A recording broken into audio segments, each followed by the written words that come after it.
चलिए भाई, तो ये वाला प्रश्न देखते हैं। ये प्रश्न क्या कह रहा है भाई? ये प्रश्न कह रहा है कि यदि थीटा का मान 30 हो तो कॉस थीटा का मान √1 प्लस कॉस 2 थीटा बटे 2 आएगा। ठीक भाई, तो ये हमें सिद्ध करना है। तो सबसे पहले LHS ले लेते हैं, है ना। LHS क्या है? LHS है कॉस थीटा, है ना। और अगर थीटा का मान यहाँ पर हम थीटा का मान क्या रख दें 30, तो ये हो जाएगा कॉस 30। कॉस 30 का मान कितना होता है? कॉस 30 का मान होता है √3/2। ठीक भाई, तो इसका मतलब इस पूरे का मान हमें √3/2 ला के दिखाना है ना। क्योंकि ये अगर आ गया तो ये दोनों आपस में क्या हो जाएंगे? बराबर हो जाएंगे। ठीक भाई, तो यहाँ पर एक बीच में लाइन बना लेते हैं और इसका मान हम ला के दिखाते हैं कि √3/2 ही आएगा। ठीक भाई, तो यहाँ से RHS ले लेते हैं। RHS क्या है भाई? RHS है,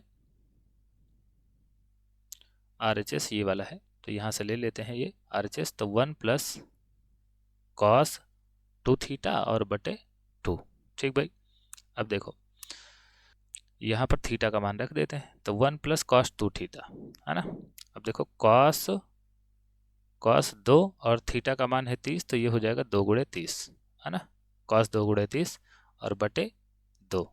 ठीक भाई, बटे हो जाएगा 2, तो बटे 2 हो जाएगा। ठीक भाई, तो 1 प्लस, अब देखो 2 गुणे 30 यानी कि 30 दूना 60, तो ये हो जाएगा कॉस 60, है ना। कॉस 60 हो जाएगा, बटे 2 आएगा, बटे 2 आएगा और बाकी अंडर रूट लगा देंगे, है ना। अब देखो 1 प्लस कॉस 60 का मान कितना होता है? 1/2 होता है ना। और बटे में आ जाएगा 2, है ना। बटे में आ जाएगा 2,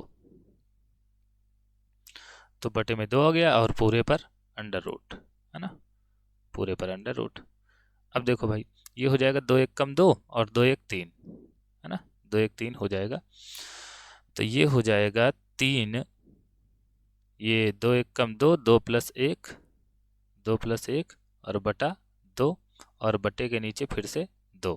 ठीक भाई, और बाकी पूरे पे अंडर रूट, है ना। बाकी पूरे पर अंडर रूट। अब देखो, अब ये कितना हो जाएगा? 3/2, है ना। और नीचे वाला जो 2 है, इसके 2 के नीचे अगर हम 1 मान लें तो 2/1 हो जाएगा और ये पलट जाएगा, है ना। ये पलट जाएगा और ये हो जाएगा 1/2। ठीक भाई, और पूरे पे अंडर रूट लगा है तो अंडर रूट लगा देते हैं, है ना। ये आपको समझ में आया होगा। अब देखो 3 1 कम 3, ऊपर हो जाएगा 3 और नीचे हो जाएगा 2 दूनी 4 और पूरे पे अंडर रूट लगा है तो अंडर रूट लगा देते हैं। अब देखो भाई, जो 3 है वो परफेक्ट स्क्वायर है नहीं, यानी कि पूर्ण वर्ग नहीं है, तो 3 तो अंडर रूट से बाहर नहीं निकल पाएगा, तो ये √3 रहेगा। और 4 अंडर रूट से बाहर निकल जाएगा तो ये 2 हो जाएगा, है ना। तो ये आ जाएगा √3/2। ठीक, इसका मतलब ये दोनों आपस में बराबर है, क्योंकि यहाँ पर जो हमने LHS को हल करने पर हमको जो मिला है वही हमको RHS को हल करने पर मिला है। इसका मतलब LHS जो है वो बराबर है RHS के। ठीक भाई, तो इसका मतलब ये प्रश्न ठीक कह रहा था। ये कह रहा था कि अगर यहाँ पर थीटा का मान तो 30 हो, अगर यहाँ पर थीटा का मान 30 हो तो ये दोनों बराबर होंगे, और ऐसा ही हुआ है। ठीक भाई, तो आशा है ये प्रश्न आपको समझ में आया होगा और ये वीडियो आपको पसंद आई होगी। और अगर ये वीडियो आपको पसंद आई है और अगर आप चैनल पर नए हैं तो भाई चैनल को सब्सक्राइब करके ज़रूर जाएं।